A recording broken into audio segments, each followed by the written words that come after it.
Hola les amis, c'est Sandrine et bienvenue sur ma chaîne YouTube. Si tu n'es pas encore abonné, profites-en, c'est gratuit. Et la petite cloche pour être au courant de toutes les vidéos que je pourrais sortir. Parce que bon, des fois, je peux en sortir pas mal comme je peux ne pas en sortir pendant quelques jours. Donc, entrons dans le vif du sujet. Alors, de quoi j'ai parlé aujourd'hui? D'un sujet dont j'ai déjà parlé, d'ailleurs même assez récemment. Non, je vais pas revenir sur le sujet des mamans. Non, non, non, ça je vais laisser un peu de côté. Je vais revenir sur le sujet du tatouage. Alors pour les personnes qui me suivent, tout en étant abonné comme pas abonné, je pense que vous savez que je me suis fait tatouer encore récemment, il y a un mois et demi, le 6 juin pour être exact. Nous sommes comme mi-juillet, donc un mois et demi après, à peu près bien sûr. Donc je me suis fait tatouer et je voulais du coup me dire tiens pourquoi pas reparler vite fait entre guillemets du tatouage. Euh, Beaucoup de personnes qui ne sont pas tatouées ont tendance des fois à avoir une mauvaise image des personnes qui sont tatouées sans forcément chercher à apprendre à nous connaître, et puis au final quand ils apprennent à nous connaître, pour les personnes qui se donnent la peine de nous connaître, au final ils sont étonnés parce que ils n'ont pas forcément ces a priori qu'ils avaient au départ. Moi, sur les 3 tatouages que j'ai, j'en ai 2 qui au final se retrouvent à être cachés parce que c'est vrai qu'on les voit pas forcément, surtout quand je suis en pantalon long, parce qu'ils sont au niveau du mollet et de la cheville, donc forcément en pantalon long cela ne se voit pas. J'en ai un, le premier, tout premier, il est dans l'intérieur du bras vers le poignet, donc du coup il est un petit peu caché bien qu'il puisse se voir. Mais bon, c'est vrai que des fois quand on ne fait pas forcément gaffe, on ne le voit pas, on n'y porte pas forcément plus attention que ça. Et c'est vrai qu'après quand la personne à un moment donné, des fois j'entends tous les a priori qu'ils peuvent avoir sur les personnes tatouées, puis que quand je leur dis que moi j'en ai, puis qu'au final ils me disent ah bon, je savais pas, parce que t'as pas l'air. C'est juste que tout simplement que c'est juste des a priori que t'as, et que on n'est pas forcément tous comme ça.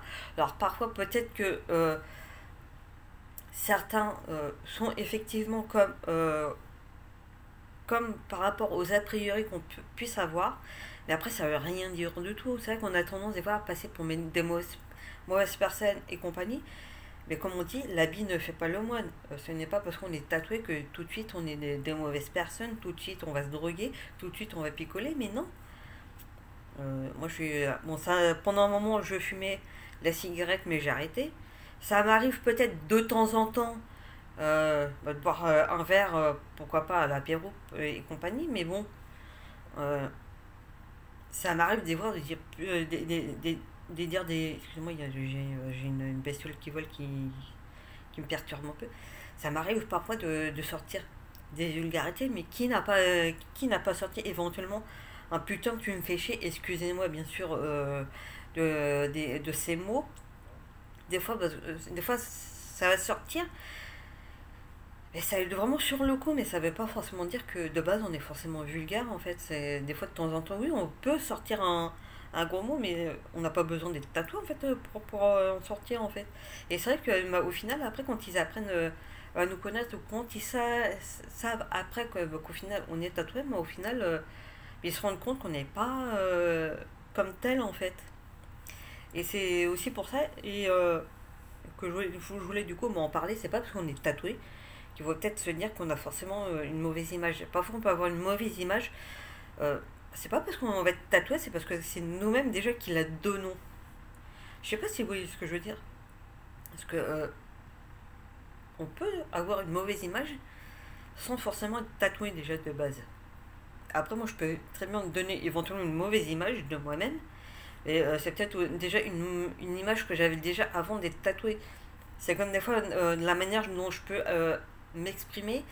C'est vrai que des fois, la manière dont je vais tourner mes phrases et compagnie, on va penser que ça y est, je vais penser à un mal, que je vais détester telle ou telle personne, alors qu'au final, non, pas du tout. Et voilà. Après, quand on se fait un tatouage, c'est avant tout déjà pour soi, se trouver déjà un tatouage qui nous plaît, et pas pour plaire aux autres. Et aussi se trouver un tatouage déjà qui soit à notre écoute, qui puisse éventuellement nous faire d'autres propositions pour éviter éventuellement un simple copier-coller comme moi mon premier tatouage à un moment donné j'avais bien je voulais me faire un cœur avec le signe infini mais c'est vrai que ça faisait trop banal et quand il m'a proposé de le retravailler je lui ai dit oui vas-y il n'y a pas de souci. C'est vrai que moi je pars du principe où c'est toujours bien d'avoir en fait un tatoueur ou une tatoueuse on y va avec un projet on a une idée et puis, alors c'est soit éventuellement on s'est déjà dessiné et on a déjà dessiné son propre projet. Là oui, effectivement, ça peut être un copier-coller, le truc qui peut être normal. Soit on ne l'a pas encore dessiné et on a une idée, on a des propositions, on lui fait et après c'est au tatoueur, à la tatoueuse de nous proposer des dessins. Et voilà, du coup, donc c'est pour ça qu'il y a un avant et surtout bien réfléchir avant de se faire tatouer parce qu'une fois qu'on l'a, c'est à vie. Et après, voilà, il y a toujours quand même un petit délai d'attente. Moi, ça va, je crois que j'avais à peu près euh, 2 mois, 2 mois et demi à peu près d'attente entre le moment où j'y suis allée pour prendre mon rendez-vous, en parler, prendre mon rendez-vous, le moment où je me suis fait tatouer sur une sorte de délai d'attente pour que moi je sois sûre.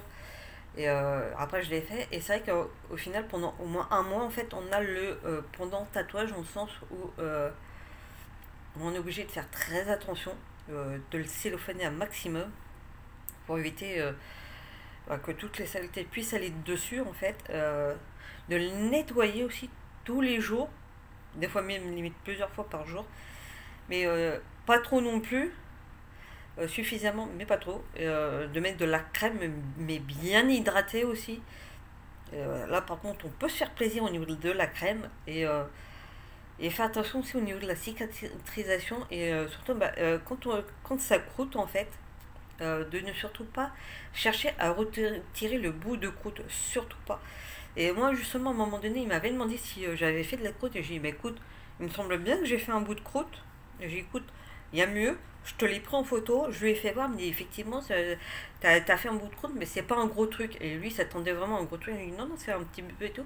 Et au final moi qui pensais, et d'autres personnes ont pensé qu'il y aurait besoin de faire une retouche, je me dis, là ça va, pour moi c'est nickel, il n'y a pas besoin.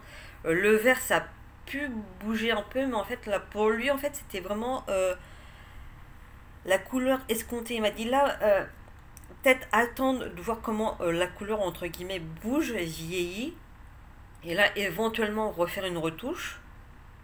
Et il m'a dit là pour moi non c'est bon, ça va, il n'y a pas besoin. Moi je lui dis non c'est bon, il n'y a pas de souci. Moi je lui fais confiance, je lui dis si toi tu me dis qu'il n'y a pas besoin, on le fait pas. Peut-être éventuellement, comme tu le dis, attendre voir s'il y a vraiment besoin. Mais sinon non, il y a pas de problème. Et après je commençais à comprendre, à me dire mais je comprends mieux pourquoi tu m'avais vraiment demandé en insistant de bien revenir au bout d'un mois. Elle me dit ouais mais tu reviens quand même un mois et demi après. J'ai dit ouais bah attends, je lui dis attends à un moment donné déjà vraiment pile un mois après ça tombait en milieu de semaine. Je peux pas venir forcément au milieu de semaine, donc ça faisait venir à peu près le 10. La semaine dernière, je pouvais pas. Là, je suis venue là, je me suis dit, il va peut-être falloir vraiment que je vienne, parce que je voulais pas forcément trop traîner non plus. J'ai dit, maintenant, je comprends mieux. Et je comprends mieux pourquoi, parce que c'est là qu'il m'avait annoncé que si je voulais me faire un autre tatouage, que ça serait pas par lui, en fait, parce qu'il partait loin. Je lui dis, bah après, ça, c'est pas grave, si j'ai un autre tatouage, ça sera un des trois autres. Je comprends mieux pourquoi déjà, tu m'as dit ça, puis pourquoi il y a encore un autre nouveau derrière. J'ai seulement l'autre nouveau qui est arrivé entre temps. Il était justement au comptoir. Il dit ah, toi aussi tu vas prendre la relève, je comprends mieux. Mais après, je m'inquiète pas plus que ça parce que déjà Jimmy de chez Big Bad Wolf, excusez-moi pour mon anglais, qui est nul à chier d'ailleurs, je l'avoue, je suis la première. Déjà, lui, c'est vraiment le plus connu du shop. D'ailleurs, il était même passé sur la chaîne d'Emi LMT ou enfin, je sais plus trop, c'est quoi l'autre partie du nom de sa chaîne à Amy. Tout dommage parce qu'à un moment donné, elle était passée dans leur shop pour se faire un tatouage par rapport à Harry Potter. Et du coup, c'était lui qui l'avait tatoué. Après, bon, donc on avait Romain qui part. Et après, derrière, on avait Arthur qui est arrivé. Puis une autre personne. Alors, le dernier qui est arrivé, je sais plus du tout comment il s'appelle. Alors, je sais que normalement, le mec qui nous reçoit, c'est Johan, c'est le perceur. Mais bon, Après, voilà, même si c'est que des mecs, ils ont leur univers, ils sont très sympas. Perso, moi, même moi qui suis pourtant une fille, mais pourtant j'ai déjà vu beaucoup de filles aller se faire tatouer. Pareil, à un moment donné, je me souviens une fois, il y avait c'était pour mon deuxième, une maman qui venait pour accompagner en gros sa fille, euh, justement en vue d'un tatouage. Bon, généralement, ils évitent de tatouer les mineurs, mais bon, là, elle avait 17 ans et demi, un truc comme ça. Justement, c'était en préparation, elle commençait déjà à préparer déjà au moins au niveau du projet en fait. Et c'est vrai que là, la dame, elle était, même si elle avait l'intention, sa fille, de se le faire au moment de sa majorité, elle restait quand même réticente en fait au niveau du tatouage. Et, et surtout de faire tatouer déjà dans un lieu où il n'y a que des mecs. Et c'est vrai que quand on les voit, ils ont tendance à écouter tout ce qui peut être métal, heavy metal et compagnie. Et c'est vrai qu'après, quand elle a vu que déjà que j'étais là, puis qu'il y avait aussi d'autres filles qui passaient par moment pour venir, pour prendre des rendez-vous, des renseignements et tout, c'est que du coup, elle a commencé du coup à se détendre un petit peu. Elle était un peu tendue aussi dans ce sens-là. Pas forcément qu'elle avait une mauvaise image, mais c'est vrai qu'après, on avait commencé à parler et tout, elle a commencé à poser des questions. Et, du coup, c'est vrai que là, comme ça, en parlant, elle avait commencé, elle avait commencé du coup à comprendre un petit peu. Et que c'est vrai que même moi, je lui ai expliqué que moi, j'avais même pas peur en fait dès le départ, pour mon premier. Et quand après, c'est pas quand elle avait vu ce que ça donnait aussi, par exemple, pareil pour le deuxième, parce qu'à un moment donné, il y avait une pause, il avait pris une pause. euh, la dame, elle était quand même contente, parce qu'elle voyait quand même que c'était quand même du beau travail en fait. Et c'est ça, et c'est ça aussi ce qui lui faisait peur. Et je lui dis non, non, mais là, votre fille, elle est très bien tombée en étant ici. Mais tous savent très bien dessiner. Et franchement, une fois qu'on a trouvé son tatouage, franchement, c'est nickel. Et comme je lui dis, moi, mon tatouage actuel, et puis même à celui qui était arrivé derrière, euh, même après, par la suite, c'est vrai que souvent, des fois, quand on pense à la douche, selon le gel douche qu'on a, des fois, ça peut assécher la peau. C'est vrai que j'ai tendance, au niveau de là où j'ai mes tatouages, je mets de la crème pour les mains ou du lait pour le corps. Surtout au niveau des. J'ai mis un tatouage dans le sens où pour essayer de réhydrater pour pas que ça abîme trop à ce niveau-là. Et c'est vrai que ils étaient conscients parce que ils voient que ils sont pas abîmés et que qu'ils sont quand même bien entretenus, que j'ai fait quand même assez attention en fait. Donc surtout réfléchissez bien quand vous avez l'intention de vous faire tatouer. Une fois que vous avez trouvé le bon tatoueur, allez-y, il n'y a pas de problème. Et à bientôt pour une toute nouvelle vidéo.